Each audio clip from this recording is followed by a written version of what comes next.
Hi, hello everyone. I am Lyse and welcome to Overly Produced, my new podcast here where I talk about reality TV and probably some scripted TV too that I love and I'm sure that you do love as well.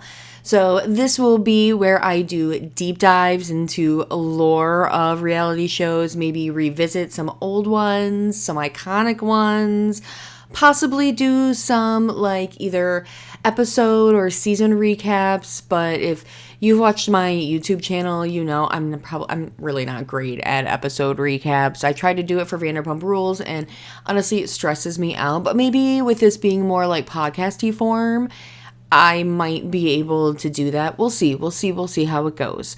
Also, I'm going to be putting this up on my YouTube channel, Lyse, and I will also be, I hopefully anyway, be putting this up on Spotify. I have to be sure I can actually do that. So as of right now, this is just podcast form. There is no visual thing happening here, but eventually I probably will, at least for like my YouTube audience, have video available. And I actually think on Spotify you can have like video up. I don't know. I'm getting really used to this podcast world. But anyway, yes, welcome to my new podcast. So today we are going to be diving into a topic that I honestly have always been obsessed with. This is the Real Housewives of Orange County, the OG OC, and really diving into how the OG OC came to be, why Orange County was the place that we went to, especially now that we've seen so many cities. But what was it about this place, this little city of this community, rather, of Coto de Casa that really made this what it is? So please enjoy my deep dive into this. So let's get into the origins of the OG OC, but first I want to let you guys know two of the sources that I reference for some backstories in here. One is kind of considered like the Bible for all things Bravo Real Housewives, and that is Not All Diamonds in Rosé. This is a must if you are a Bravo Housewives fan. This book gets in deep and I love it, and I actually got it at like Ollie's for, I don't know, like $4.99 or $5.99. So you can get this brand new for very cheap. And if you don't know what Ollie's is, it's like a discount sort of store, kind of like how Big Lots used to be. And if you don't know what Big Lots is, I don't know how to explain any of this to you anymore. Let's just move on to the other source. And the second source is just called The Housewives, the real story behind the Real Housewives. I also got this at Ollie's, but at a different period in time. And maybe a different Ollie's. I can't remember that. And of course, the other bit of source material being the actual first season of Real Housewives of Orange County, which, yes, I do own this on DVD. I'm very much a person that thinks that we should own as much physical media that we enjoy as we can, because I don't really want to rely on streaming services having this all the time. And if you buy something digitally, you don't really own that because they could still just decide that they want to delete it someday. But I have a copy of this, and if I ever go to BravoCon, I am sure as hell getting Vicky to sign this DVD. I have to. And I mean, really, if any of the housewives are there, I would love it. If Kimberly was at a BravoCon, like, I would die. But let me get into this video and explain who the heck Kimberly is, because even if you are a fan of Bravo, there's a good chance you might not know who she is, but if you're a fan of Bravo, you definitely know who Vicky Gunvalson is. Anyway, let's, like I said, dive into the origins of the OG OC and figure out where this all came from. Nowadays, we have so many different Housewives franchises to pick from. New York, Atlanta, Beverly Hills, Miami, Potomac. We even have retired cities like DC or Dallas, and even international cities like Dubai, Melbourne, Vancouver, Cheshire, and Johannesburg, and there's honestly so many more international franchises. Housewives is global now, with hundreds of women earning the title of housewife, and it all started in the little gated community of Coto de Casa in Orange County, California. So how did the OG OC come to be the catalyst for the current Bravo network and the entire universe that surrounds it? Real Housewives of Orange County premiered on March 21st in 2006, and it was developed by Coto resident Scott Dunlop, who, out of what it sounds like was just boredom, developed this show that heavily was inspired by the hit TV show Desperate Housewives, a very long-running primetime soap opera that followed the lives of mostly 5 women that all lived on the same street, Wisteria Lane. Real Housewives of all franchises do make a nod to the intro of Desperate Housewives, as in Desperate Housewives, in the intro, all the women end the intro by holding apples. And in Real Housewives, each woman in the franchise holds something that is relevant to their locale, except for in New Jersey, they just put their hands on their hips. I guess attitude is what is, prevalent in their locale, which I guess makes sense. And in Orange County, all the women hold oranges because, oranges, Orange County just makes sense. Also, whoever is in the middle, generally like we would call the center orange or such, is kind of been seen as the unofficial indication of who is going to be like the star of the season. Other inspirations that got this project noticed by higher up was really the location itself. Orange County was super popular in media at the time. Mainstream media just ate up anything Orange County.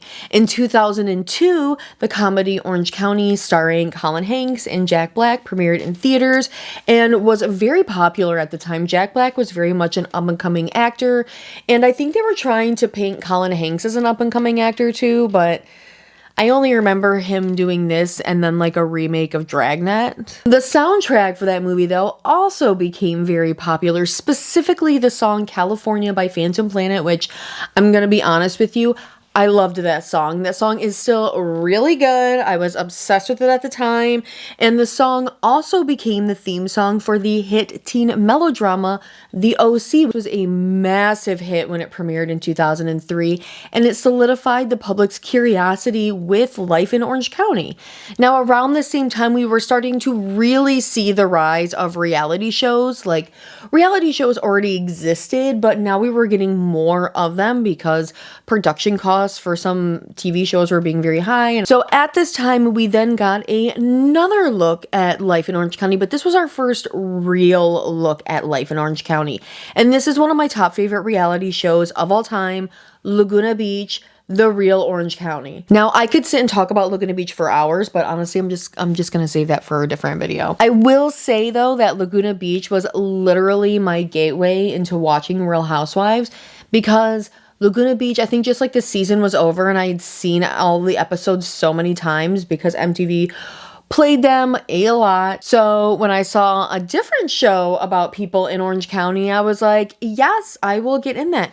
And they even mention Laguna Beach on the back of the first season of Housewives DVDs. So they were making a correlation of like, look, they're in the same locale, you love that locale, we're in the same locale as well. So Laguna Beach ran from 2004 to 2006, and then it spun into like Newport Harbor, which Newport Harbor is actually just a different city in Orange County that I know like now some housewives I think live there or have lived there. I feel like I've heard Shannon Bedore mention living there before, or she knew somebody. I don't know.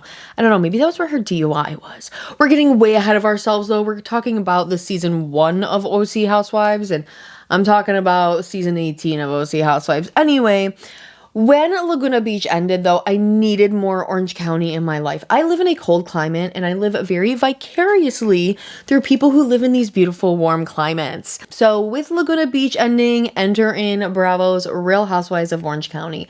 Originally, this show was called Behind the Gates, and Real Housewives of Orange County started off as a project, like I said, by Scott Dunlap, a longtime resident of Coto de Caza. Scott Dunlap, he held a lot of different kind of jobs, like we're a variety in the entertainment industry, including location scouting, producing, and, talent scouting as well. According to Dunlap, he was at a dinner party with friends, and they all noticed his, kind of somber mood and asked him what was going on. He said that all the fun was gone from Coto, and then he actually pitched the idea of a documentary-style series based on all the people that lived in Coto, with all of them being the stars. Of course, they were super into this, but I don't actually know if anybody that was a Real Housewife was actually like at this dinner. The first housewife to be cast was Miss Gina Keogh. A former Playboy playmate, Gina was not the norm in Kodo as she worked as a very successful real estate agent. She was also married to second generation pro baseball player Matt Keogh. The Dunlaps and the Keoghs were friends, with Dunlap telling the story of when he like first moved into Kodo and he was unloading his car. Gina came out in apparently a skin tight, I would say she probably looked pretty good, in a white jumpsuit, and asked him what the fuck he was doing there, what was going on, and that was how they met. Gina shares 3 kids with her husband Matt. She has Shane 18, Cara 16, and Colton 13. The Keoghs were always chaos, and Dunlap knew their circus of a home would be great for TV. Next to be cast was the self-proclaimed OG of the OC, Vicki Gunvalson. Vicki is shown as being a hardworking businesswoman, starting her insurance business in her home office. We also meet her husband Don and children Michael 19 and Brianna 17 from a previous marriage, all of whom she attempts to control and smother, including Don. Oddly enough, it was Vicki's son Michael who really got his mom on like Dunlap's radar for the project. Dunlap's production company initially took out a local ad in like the local Orange County Gazette Register Observer. I can't remember what like the other word for this is, but their local like Orange County Kodo paper. Michael actually saw that ad and replied to it, and Vicki almost didn't do this because she didn't think that she was pretty enough, or she thought she was too boring. Nobody would want to watch her on reality TV. Oh, Vicki. Even in the times when I don't like Vicki, going back after you don't have Vicki is kind of like home. Vicki is kind of like home when it comes to Real Housewives to me. That does not mean I condone a lot of her terrible behavior. She does act completely atrocious. But if I had to pick between Vicki Gunvalson or Ramona Singer, I'm gonna pick Vicki Gunvalson like all day long. Along with Gina and Vicki, we also got newly divorced Lori. I want to say her last name is Peterson, but that's actually not her last name in the first season. I'm not sure what her last name was in the first season, because she actually in a later season marries her now husband George Peterson, and that's where the last name Peterson comes from. Is her last name like Whaling?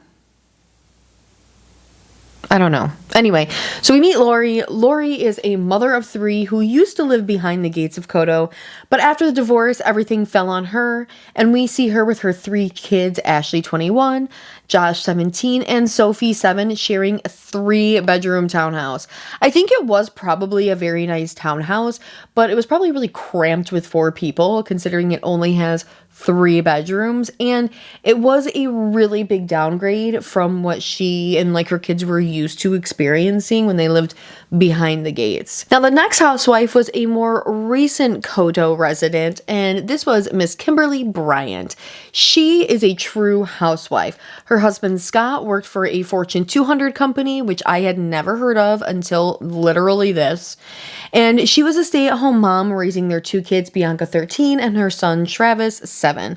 Kimberly was the real OC housewife, complete with the standard OC boob job.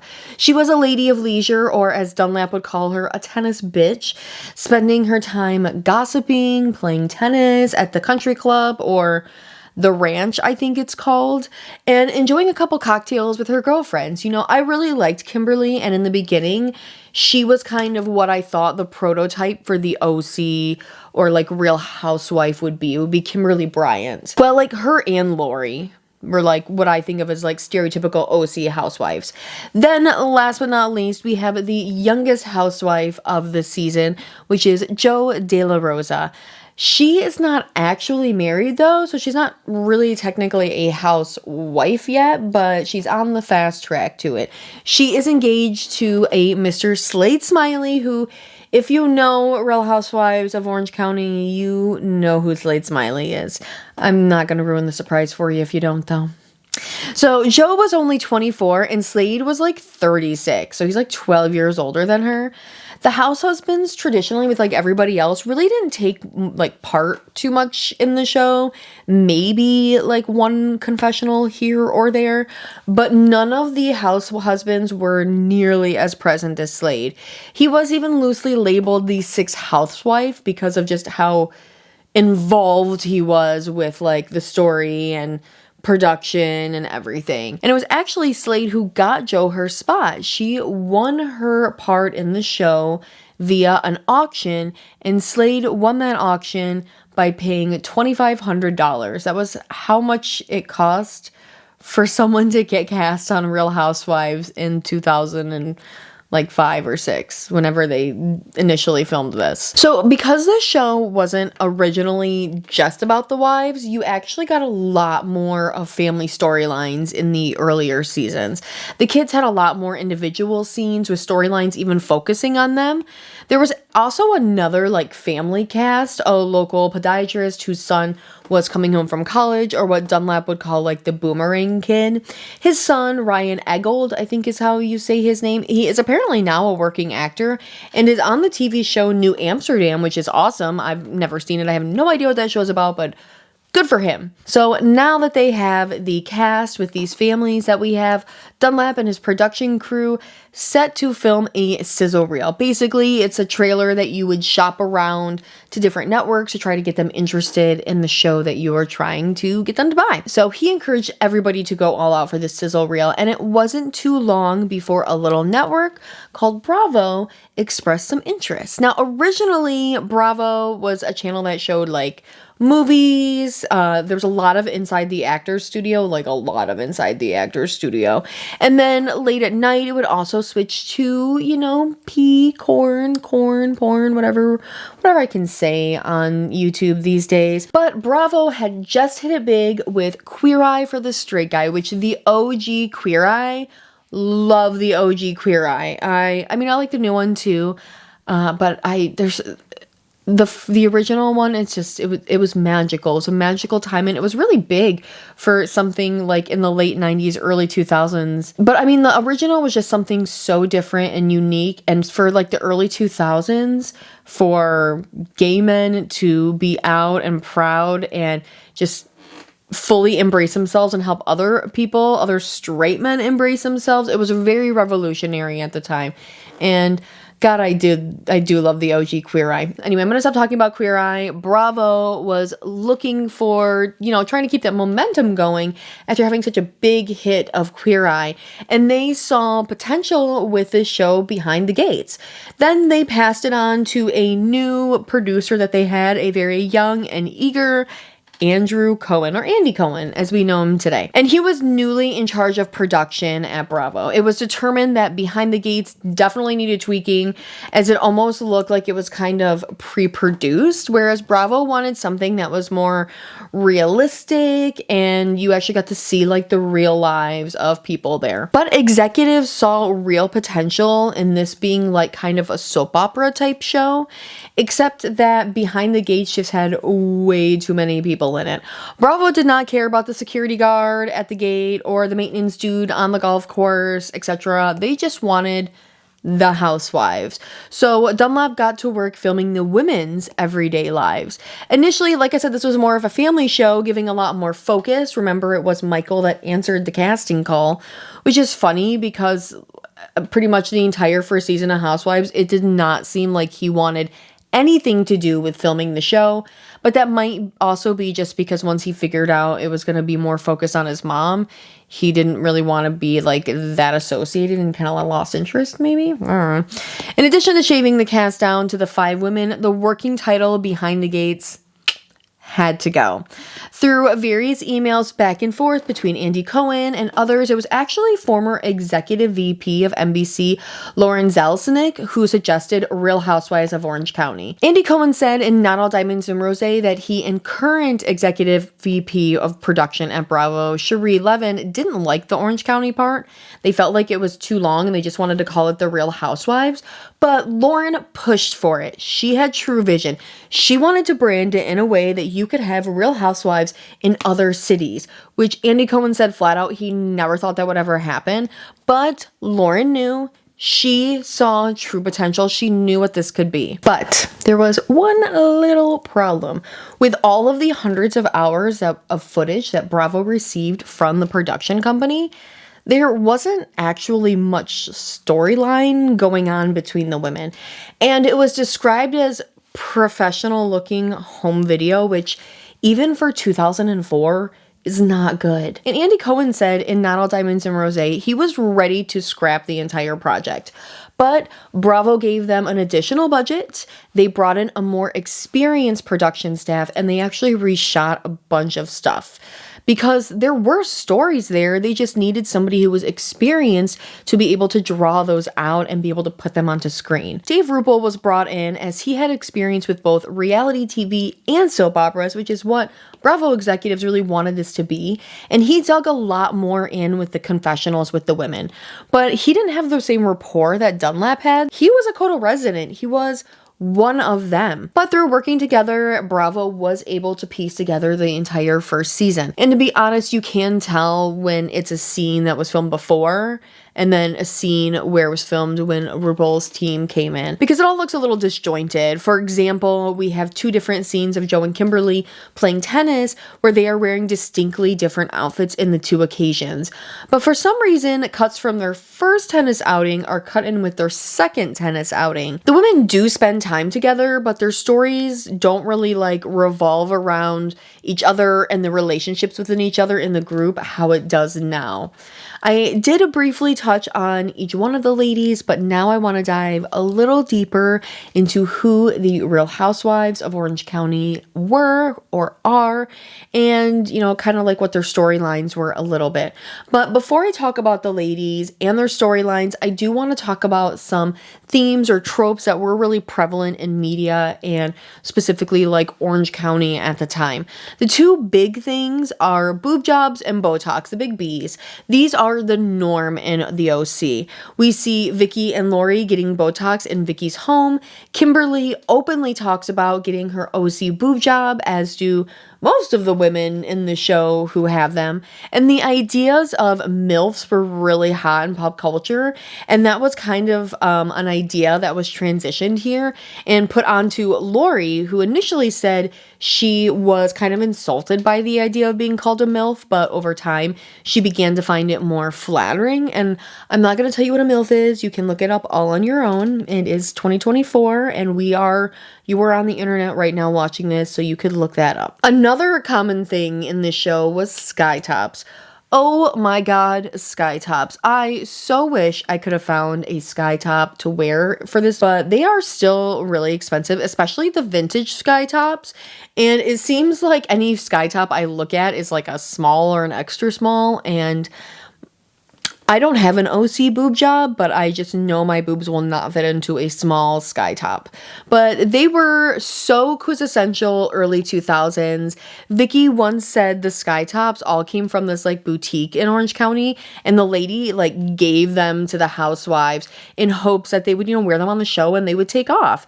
No lie though, they are super flattering for the boobs, which is great because in OC people pay a lot of money for their boobs, and they kept it kind of early 2000s classy, because they'd have bejeweled things that ruched the bust together of the shirt. I pray one day I will find a sky top that I can afford and fits. Maybe I'll have one of my very own one day. On to the ladies. First, we have Miss Gina Keogh. The former Playboy Playmate, Gina was also in several ZZ Top music videos in the 80s, which is kind of iconic to me. Nowadays, she is a real estate agent in Coto de Casa, specializing in homes over $2 million. In the very first episode, she's actually the first woman to get an individual scene, driving a very nice car with a voiceover talking about the homes that she sells and how the money that she gets from that has taken her shopping to a whole new level. Gina is married to retired second-generation MLB player Matt Keogh, and they have their 3 kids, Shane, Cara, and Colton, with both boys being groomed to be third-generation baseball players, with the main focus this season being on trying to jumpstart Shane's career. A few things become very apparent as we watch the Keoghs. One big glaring thing is dysfunction within their marriage. A huge part of the dysfunction is that Matt actually sustained a brain injury when he was playing baseball. I think he got hit by a foul ball. And I'm assuming that it affected his frontal lobe. He did have a lot of brain hemorrhaging, as he was described as being very happy before the accident, but afterwards he became more angry and aggressive, creating a very toxic environment within the home. Gina seems kind of detached a little bit from her family and husband, and I think she's detached because after his injury, she kind of had to mourn the person that Matt was, because he wasn't that person anymore. And then, her entire life changed. By the time she moved through that mourning, the relationships were kind of a little cemented with how things worked in the home.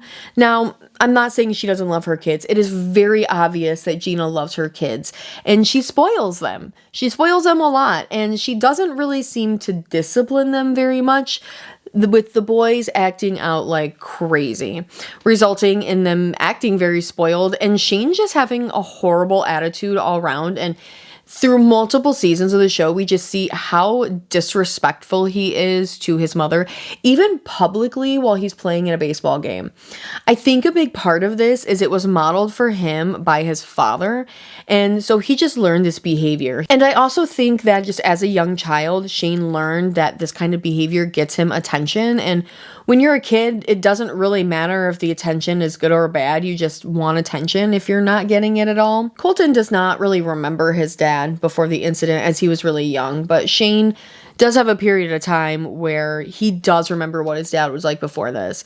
Now, Cara, she is the typical OC teenage girl, with Gina buying her a brand new car in the first episode after she throws a fit about getting a hand-me-down car. Whatever. Anyway, though, overall, Cara is actually a very nice girl. She is very caring and a loving girl who she shows a lot of love to her family, to her mother and brothers. Colton is the youngest, and right now he's kind of in Shane's shadow in terms of like everything in baseball life. But we see later that he is more like his brother, and a lot of that comes out once his brother leaves the home. Now, like I said, you can see that Gina loves her kids, but there is some detachment there. And now, like I said, it is obvious that Gina loves her kids, but she is detached and somewhat neglectful. In Not All Diamonds and Roses, Scott Dunlap says he remembers a young Shane, about 7 or 8, showing up at his door because he was hungry and he didn't know where his mom was. Now, we do see that Gina does go to their various sporting events. She goes to Cara's graduation, so it's not like she's totally absent. But I do think there was like a period of time where things were just not good in the Keogh house.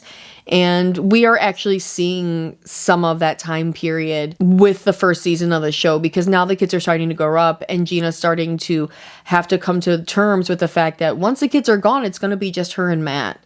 She can't ignore that problem anymore. In season 1, we see Gina, Matt, and Shane watching the MLB draft to see if Shane got drafted. He does, but it's like super low on the draft, so they weigh other options to find a way for him to play and get his stats up for a year, and then do the draft again in hopes that he'll be a higher pick the next season. They look at a community college with the specific intent of him just playing ball. They really don't care about whatever classes he's doing. Shane also gets his own storyline because he becomes the Kodo rabbit hunter, and we see him even interacting with Joe and Vicky. Apparently Kodo has a very intense rabbit problem that is like eating people's gardens and yards, so Shane shoots them with a BB gun. And this storyline was like one of the few small ways that we were able to see different cast members interacting with each other. And Joe and Shane got pretty flirty, because actually they're much closer in age than Joe and her fiance Slade are. And then we move on to Vicky, the self-proclaimed OG of the OC and one of the longest running housewives to date. We watch her life greatly evolve through the series, her children growing up, moving away, her getting divorced, her terrible dating choices, and the growth of her insurance company. But in season 1, Vicky is married to her second husband, Don. He is currently out of work and has been for 6 months, so Vicky has it all fall on her, and boy does she work hard. She has her home office, which is like, it's such a great setup for her. It's right when you walk in the front door, and it's right to the right, and she actually shares it with fellow OC housewife Lori. Vicky is 100% a control freak. She micromanages everyone and everything around her. Her son Michael is home for the summer, and he's basically was like failing his school. So of course Vicky is very hard on him about working on his summer classes and getting his GPA up, like any mother would be. But for Michael, this is of course a major drag. And in fact, everybody sees Vicky as a major drag. Don complains that she's always on him about finding another job. And at one point in the season, he does have some prospects for another job. But the issue is this job is in a different city and it would require him to move, and he just knows Vicky is not going to do that. We also see Don demoing a house that was an investment property that he and Vicky purchased to like renovate and flip. Just like Gina and her husband, you can see the dysfunction between Vicky and Don. Vicky travels a lot for work and she is very focused on her business and wants everything to be done her way, which can be very overbearing for her family. Her daughter, Brianna, does have a boyfriend. His name is Colby, that Vicky does like, but she just also doesn't trust him because he's a teenage boy. Brianna is very adamant that she and Colby are waiting for marriage before anything physical happens, but Vicky does not give her any space with Colby. When Brianna goes out to dinner with Colby one day, Vicky calls multiple times interrupting their date. Brianna tells her mom on one of these many calls that she and Colby are out to dinner, and then after dinner we're going to go to a nearby city to like maybe Newport Harbor or something like that to hang out with some friends for a bit. And Vicky tells her no multiple times. Eventually, Vicky shows up to her dinner date. She shows up to the restaurant where they're eating. It's like a freaking jump scare. Like where they're on their date. Like how can she think this is normal? This is not normal behavior. Was this just for the show? I hope this was just for the show. I can't remember if it's season 1 or season 2 though, where Vicky is talking to Brianna and she's trying to get her to like break up with Colby because she doesn't want her to make the same mistakes that she did. Vicky thinks Colby's a great guy, but Vicky married her high school sweetheart, which was Brianna's dad, and it all turned to crap, and she doesn't want the same thing to happen to Brianna. Vicky also talks about what her life was like before the OC. She lived in Chicago. She was married to her children's father. They were young, not financially well, and they were miserable. He would drink and they would fight. So eventually Vicky filed for divorce, and then she took the kids and she moved to Orange County, and they do know their father. You do see him here and there for graduations, but in like a later season of Orange County, Brianna says that she's only like seen her dad maybe like 10 times in her entire life. And Michael does have some sort of relationship with him because you do see in a later season he goes to like work for his dad for a day or two, but it doesn't seem like that's really long-lived either. We also see Vicky approach the fact that she is getting old, and she even has somebody come to her house to administer the Botox for her and Lori. And Brianna, who is going to be a nursing major soon, is just watching in amusement as this is going on. We also get so much footage of Vicky traveling, both for work and for pleasure, and including attending an insurance conference that Lori also attends, except Lori has to stay in like a cheap motel where Vicky and her sister get to stay in a nice luxury hotel, which I think is also where the event or the conference is. And Vicky works hard so she can play hard, and I respect that about her. She is also neighbors with Gina, but apparently they didn't really know each other before filming, but their kids knew each other because they all went to the same schools. Let me just say, Vicky's house is, or at least her backyard, is like my favorite of all time. Her backyard is amazing. Her pool, fantastic. I mean, Gina's pool is great too, but I love the grotto-esque feel of Vicky's pool and her whole outdoor kitchen area. I'm obsessed. I would love that to be my backyard. Other Vicky highlights include her going to her high school reunion and specifically telling Don he's not allowed to come. It's no spouses allowed, which is really weird to me because if I was going to my high school reunion, I would totally bring my significant other because I love my significant other and I want to show off how amazing he is because he's a catch. And while at the reunion, Vicky says if Don wasn't in the picture, there are a few men that she has on a list. That's gross. And it has since come out since their divorce that they were both cheating on each other pretty much the entire time. So it's really sad, actually. We also see Vicky travel to Chicago to see her family. She has a lot of brothers and sisters. And we get to see a little bit of her relationship with her mom. Vicky says she and her mom were close, but when she moved to the OC, it did put a bit of a strain on the relationship. Probably just because of the physical distance more than than anything. Vicky's mom says that she has changed a lot since she moved to Orange County, changing her blonde hair to yellow, which causes Vicky to have like a minor, meltdown, because she pays a lot of money for her hair to not be yellow. Now on to Lori, who, when the show first premiered, I feel like was like the visual standard of an OC housewife. She's tall, blonde, big OC boobs, and a very kind personality. Lori's definitely the type of woman that needs to be taken care of. She struggles without a man in her life. Lori used to have wealth via her ex-husband and the father of like 2 of her 3 kids, and she used to live behind the gates of Kodo, even taking us by her old home to see where she like used to live. Now she's in the 3-bedroom townhouse with her son Josh and her youngest daughter Sophie. Pretty quickly into the show, like the first or second episode, her older daughter Ashley moves in as well, making tight quarters even tighter. Lori's past marriage was apparently a very tumultuous one. There was lots of verbal and physical fights, things being thrown and so on. Sadly, the children did witness some of these fights too, and it seems to have had a profound effect on her son Josh. At a young age, Josh turned to drugs and alcohol, even passing out drunk in his bedroom at the age of 12 years old. Trying to think, I was the biggest dork at 12 years old. The thought of being drunk or drinking alcohol seems so weird to me. Man, I was a cringy 12-year-old. Anyway, we're gonna move on. Lori does discuss rehab facilities, trying to help Josh. I can't imagine like that it would be super helpful to put him into a regular rehab facility though, because Josh is only 12 and a lot of these other people in these facilities are full-blown adults. So I hope that maybe there was like a specific place for somebody his age to go. But I also don't know what else Lori could have done, and I also don't know what I would do if I was in Lori's shoes either, In the second episode, Lori gets a call while she's at work, working at Vicky's home office, that Josh has gotten in trouble at school.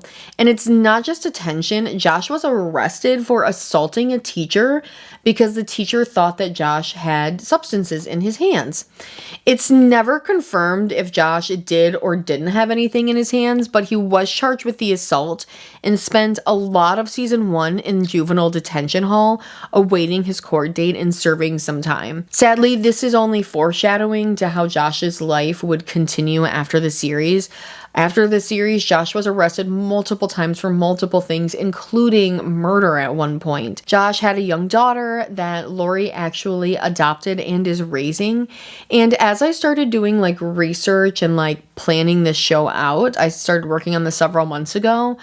Lori actually announced that her son Josh had passed away over Easter of this year, 2024.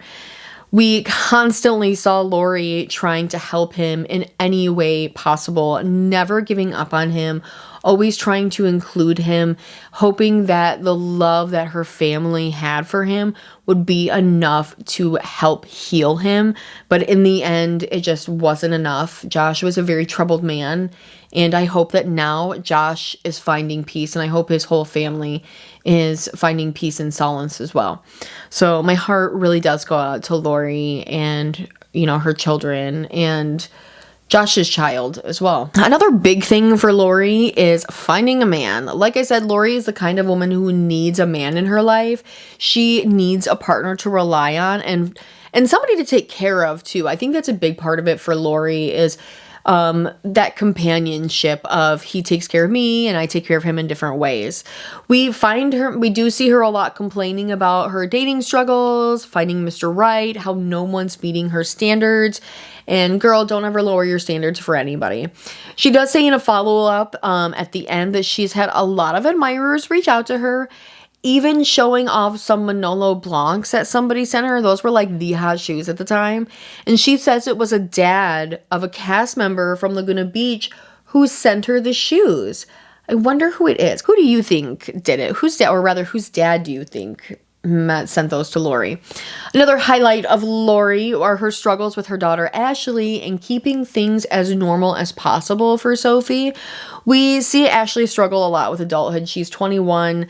We see her struggling getting her car repossessed. Like that's crazy. She's walking up and down the street. It's kind of comical. Or trying to weasel her way out of getting a job by going to school. Sophie is currently Lori's golden child, but Lori says that's just because she's so young and innocent that she hasn't, been able to disappoint Lori yet. Lori shares her love of horseback riding with Sophie, something that Lori often did when she grew up in Idaho. It's a very heartwarming bonding experience for them, and I actually took a quick look at Lori's Instagram and saw a picture of her and Sophie and a few other people all riding horses. So that's something that they continue as Sophie grows, and I love that. That's so cute. We do see a particularly hard moment for Lori where she sits Sophie down and explains where Josh is and why he's there, that he did something really bad. I think it's refreshing that she was honest with Sophie while still working to keep it age appropriate, because Sophie's only 7 years old in this. And Lori does have a guy in her life. His name is Steve. We don't really see Steve too much. Apparently he's a recovering addict that, to Lori's knowledge, she is sober. She says they dated a bit, but they decided that they were better just as friends, or, possibly friends with benefits, because I'm not gonna lie, he does way more for her than I think any friend would do for somebody unless something else was at play. Steve is in a band, and there's an episode where they are doing a charity event, and they try to enlist Lori's help to get people to go. To be honest, this event was kind of super basic compared to what we see now for Real Housewives, and nobody shows up, which is also super awkward. We also see Lori do some sexy bikini photos on a beach with a friend to submit to Playboy. She doesn't get selected, but she and her friend do get invited to a party at the Playboy mansion, so we get to see them all dolled up in their lingerie and then running out of the house real quick in the hopes that none of the neighbors will see them in underwear. Now, Kimberly Bryant is probably my favorite of the OG housewives. She's only on for the first season, but she definitely made a mark. Her tagline is, I think, the most iconic at the time. She was a more recent OC transplant, acclimating to the OC lifestyle pretty well. She got the OC boob job, spends her days working out, playing tennis, drinking cocktails with the girls, and gossiping. Kimberly is also a very hands-on mom, banning sugar from their house unless it's the kids' birthdays.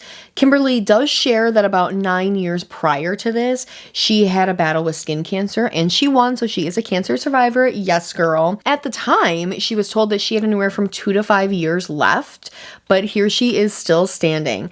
The health crisis made her step back a little bit and work on enjoying life more. We see her on girls' trips with non-housewives. It's weird that we see somebody going on trips without the other housewives in the first season, but we didn't have the formula we had now. And on this trip, we see her living it up, dancing with men in the club very provocatively. She claims that it keeps her marriage fresh to see that others are still attracted to her. She does have another skin cancer scare during the filming of season 1. Unfortunately, she doesn't really share this much with production. Production said I can't remember which book they said it in, if it was Not All Diamonds and Rosé or just the Housewives book, but they said that she basically cut them out and wouldn't film with them while she was waiting for the results. In that time, she would only film scenes with her family, like taking her daughter Bianca to get her makeup done at the Aveda salon for a school dance, or renting a fancy hotel room for her daughter's 13th birthday, where her daughter and her friends prank call the front desk multiple times and get in trouble with security, to which Kimberly just laughs at because they're just being silly 13-year-old girls. She does talk in a confessional about how she is scared to leave her family behind because no one will love them like her, and how her children are at the ages where they need their mom the most. She also doesn't tell her husband Scott right away, as she doesn't want to worry him. Eventually, we do see her and her husband Scott go to the doctor's office for those results, and they are negative, thank God. Sadly, like I mentioned earlier, Kimberly is a one-season wonder of the show, moving out of Orange County at the beginning of season 2, so she did appear in a couple episodes. Her official reason was her son, actually, Travis, ended up having a skin cancer scare as well, and that's very young for skin cancer, 7-8 years old. So they packed up and moved back to Chicago, where there is less UV exposure, which yeah, there is actually a lot of UV because it also comes up off the water and then it bounces off the snow. But in Chicago, when there's snow on the ground and UV like that, you're actually pretty covered, so you are a little more safe. However, though, it was rumored that this really wasn't the reason that they left Orange County. And the real reason was that Kimberly's husband, Scott, actually punched a woman at a summer barbecue, and that's why they left. But it is never confirmed by Kimberly that this what happened or by her husband, and no mystery woman has ever come forward and said, yes, he punched me. I feel like at this point in time, maybe they would, but it's also Kimberly. It's been so long since she's been a housewife that maybe it's just not even important to them anymore. We do get little cameos of Kimberly in later seasons, like at Lori's wedding, or she shows up to a gathering at Gina's, but it's only when it's part of like the core group of women. I do think she's probably at a lot more like end of the season parties than we even realize, because I've also caught glimpses of other former housewives like in the background and they don't like highlight them. So I bet she's back there more often than we realize. And then we move on to Jo, last but not least. Jo was probably one of the most popular housewives at the time because she was like the youngest and the hot one, and her fiance was Slade, who everybody thought was hot at the time, and he was super rich. Their rocky relationship constantly took center stage, and it was a huge point of drama for the show, which of course is, you know, what draws viewers in. Jo is young, she's 24, and she loves to socialize, go out to clubs, and party with her friends. She is the sexy young housewife. Fortunately, this creates a lot of issues in her relationship with Slade because he's 36 and she's 24. They're at two totally different stages in life. He expects her to stay home and take care of his kids.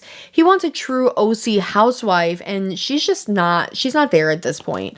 We see at the start of the show that she's really struggling to be like a stay-at-home fiance, and she gets bored really easily in the big house. Slade probably has a housekeeper that comes and cleans a couple times a week, so it's like, what does she even do? She doesn't even know what lemon pledge is, okay? The real story between these two is the breakup makeup drama that constantly happens. We get the most interactions between housewives, between Jo and Kimberly, because early on, Slade encourages Jo to go down to the country club and mingle with the other housewives that are down there, all the other Kodo housewives, and try to make some friends. The ladies, Kimberly and her friends, see her, quickly introduce themselves, and invite her to sit down. And Jo gets a quick rundown of what it's like to be a wife in Kodo in OC. As all of these women are very established in their relationships and running things there in OC. This whole conversation inspires Jo to go home, tell Slade that he has to leave work early so she can do a very cringy striptease for him where she actually takes her shirt off on camera. Now, you can't actually see anything because she has her back to the camera. You do see some side boob. But that was pretty racy for TV back in the day. We also see her lose a bet to Slade with like go-kart racing, and because she loses the bet, she has to dress like a French maid and clean the house. In addition to this, like we said, we do see her socialize with Kimberly. We see her try to fit into that whole Kodo lifestyle by going and playing tennis with Kimberly, which Jo is admittedly not very good at. But she is amazed by Kimberly, how great she looks, how athletic she is. Jo says she wants to be Kimberly when she grows up. And me too, honestly. Slade is in real estate and is trying really hard to land a big deal and actually ropes Jo into playing the perfect trophy wife with him so she can help charm this other guy's wife and him so he will hopefully do business with Slade. Jo is just a prop for Slade is really what it is. Eventually, Jo and Slade do break up. They go on a date to a bar that Jo's friend is like the manager of. And Jo ends up getting pretty toasty because her friend sends over a few drinks, including a giant bowl drink that I would call like a shark bowl or something. Slade is also very patronizing during all this. She calls this playing dad, but it's obvious he doesn't respect her. He always finds a way to try and make her look dumb in front of others, or asks her why she acts so stupid in front of others. He calls her immature. Like, no shit, dude. Your girlfriend is 24 years old. Her frontal lobe just finished developing. So yeah, she is a little immature. She just got out of college. What do you expect? By the end of their argument, Slade leaves a drunk Jo sitting at the bar, complaining about him, and then just sobbing more. The next day, this is off camera, Jo left her engagement ring in a box and called off the engagement. We then see Jo meeting up with Kimberly for a tennis match with some really good ladies, but instead of playing them, they decide to go get drinks instead.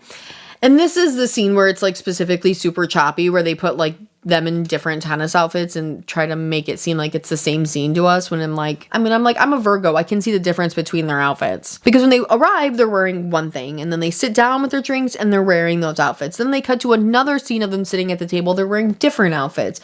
Then they go back and they're wearing the same outfits again. Great cuts, bravo. They've actually done this in later seasons too, where I'm like, those are the same outfits that they're wearing in different scenes. So they did these two things on the same day, but these are like 3 episodes apart. It's weird. While they're drinking, after they skip their tennis match, Joe confides in Kimberly that she and Slade have actually broken up, and they're discussing what moving forward looks like.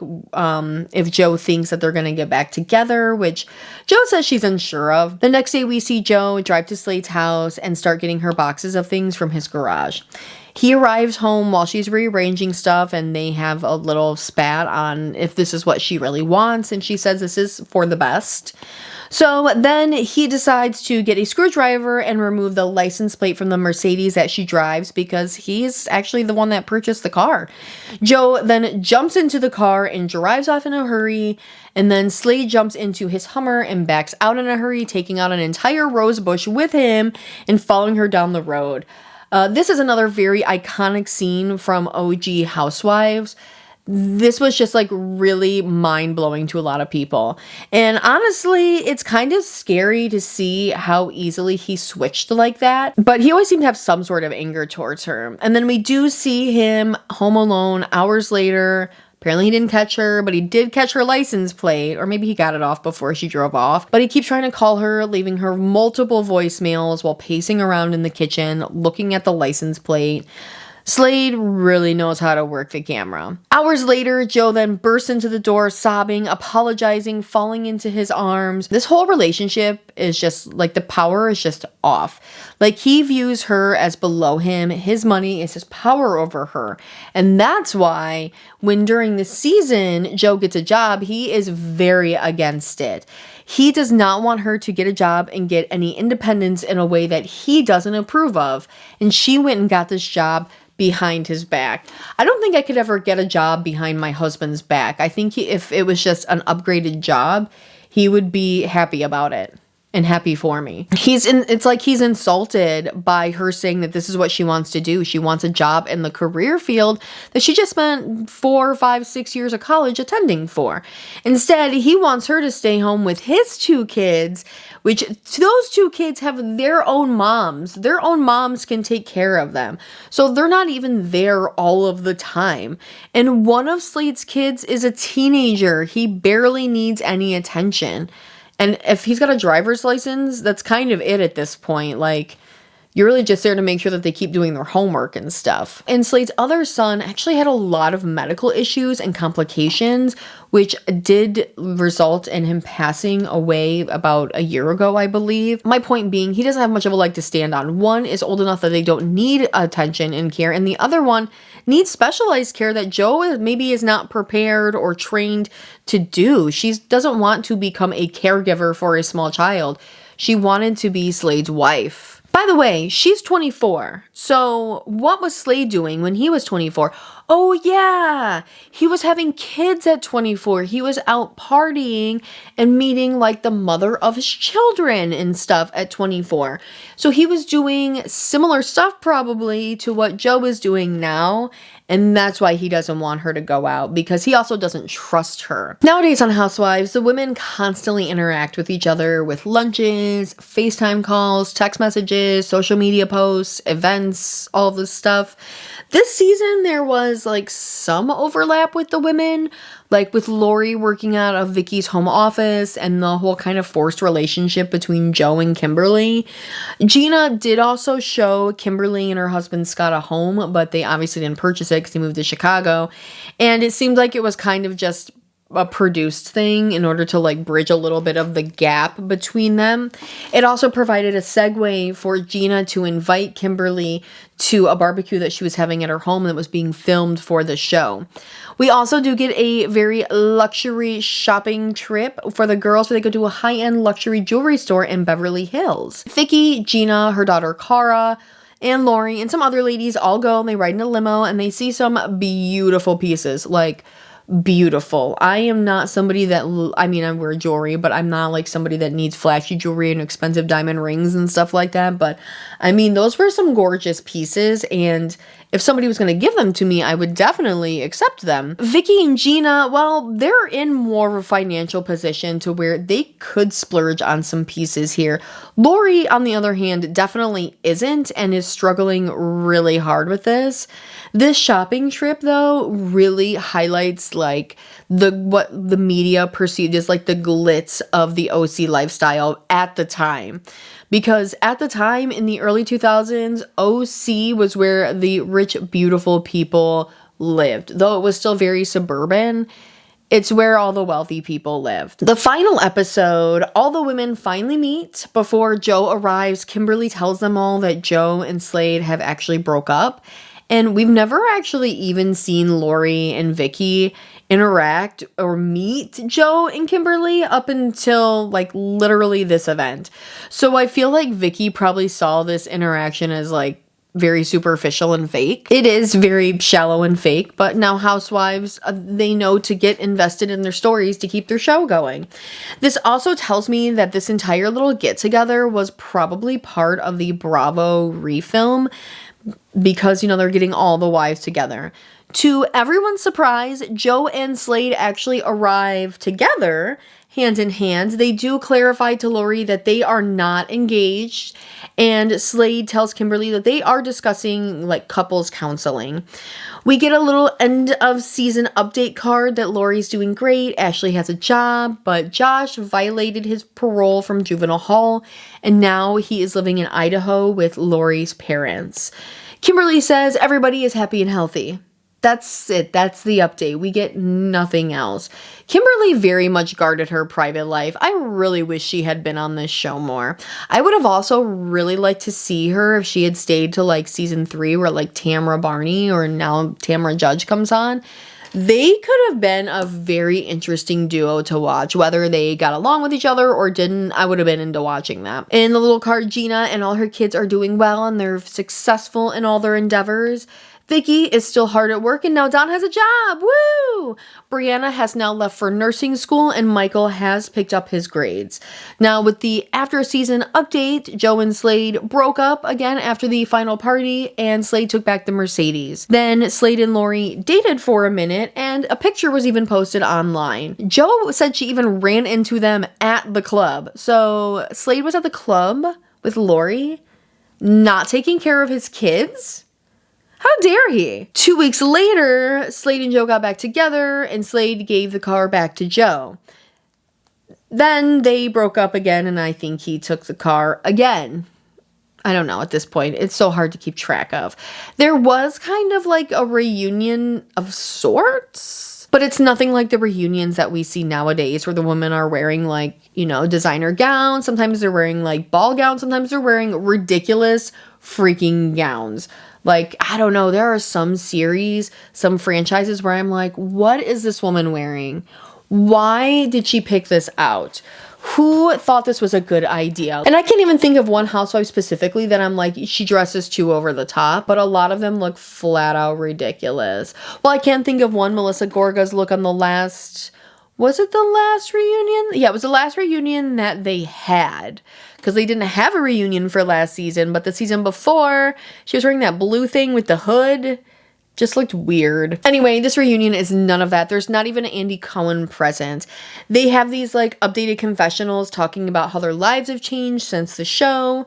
And apparently after the show, Kimberly called Joe and told her that Slade and Lori were still kind of secretly seeing each other, even when Joe and Slade were trying to get back together. Joe said, come to find out, none of this was true, and Kimberly's just going around talking gossip. See, I told you, she's a gossiper. Gina said she struggled to see herself on camera. She does get a lot more attention now publicly, and people are stopping her and talking about the show and asking about her kids, and they're all doing great, apparently.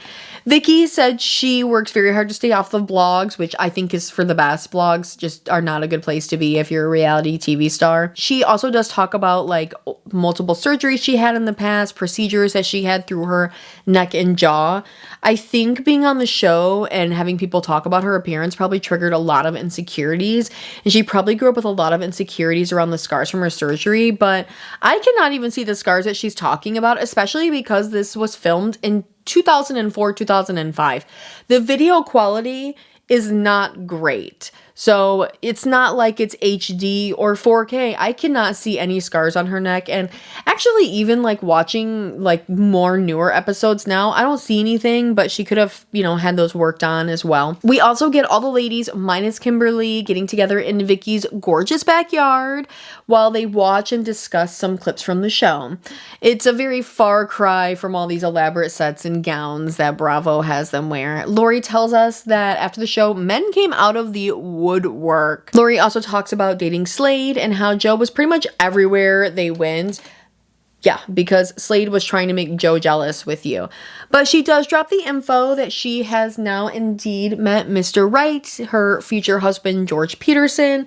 And that's kind of how Real Housewives came to be. That was like the first go around. They didn't have the distinct exact formula yet, but they were starting to. And each season continued to evolve more and more. I think season 4 is really what like solidified the prototype or like the formula for Real Housewives.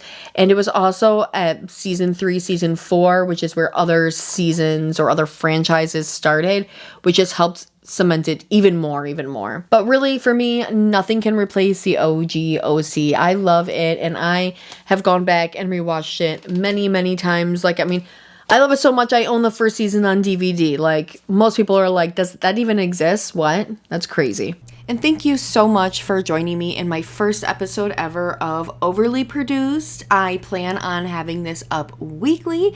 If you have topics that you would like me to dive into, shoot it down below. Please do not forget to review, rate, whatever you do on Spotify. I think you give it like stars in a rating. And don't forget to give this a thumbs up on YouTube if you have not already. Please like and subscribe. And I look forward to bringing you our episode next week. Have a great day, great holidays, and I will talk to you all later. Bye.